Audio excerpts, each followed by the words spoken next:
I knew from a young age that I wanted my profession to include working with kids because almost every job I've had so far has incorporated working with young children. I've been babysitting since I was about 13 and have worked for years as the head camp counselor at South Breeze Day Camp for children ages 3 to 5. However, the decision to become an actual teacher was a recent one.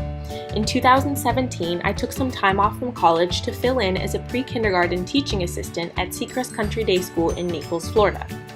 After my experience working with those students and seeing them learn and grow throughout the year, I decided that being in a classroom with young children was something that I wanted to do for the rest of my life. According to Harry Wong, there are 3 characteristics of being an effective teacher. The first characteristic an effective teacher has is having positive expectations for student success. Time and time again, it has been proven that students are more successful when the adults in their lives have positive expectations of their behavior and academic abilities. When a teacher has positive expectations, students are better able to reach their goals. The second characteristic is when a teacher excels at classroom management. An effective teacher implements classroom management strategies into the everyday routine starting on the very first day of school. Younger children require constant repetition of rules and behavior guidelines in order to fully understand what is being expected of them in the classroom. The third characteristic of an effective teacher is when they know what their students need to learn and are able to use this knowledge to design their lessons for mastery.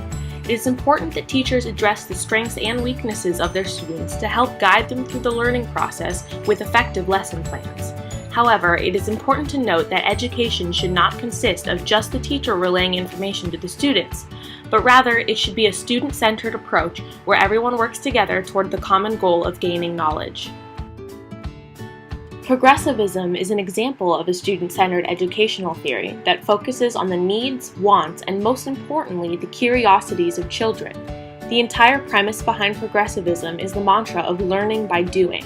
I personally believe the best way for young children to learn about the world is for them to experience it hands-on.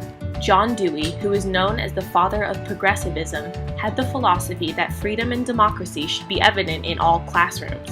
In a practical sense, this means that the teacher does not completely dominate the classroom, but instead the students and teacher work together to create an environment that is conducive to growing and learning.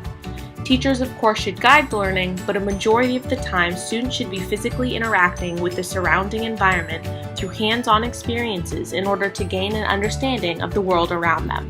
Young children are still figuring out their interests, so I will have different centers like art and science in my classroom so that my students have a variety of hands-on experiences in order to prepare them for cooperative learning that takes place every day in the real world.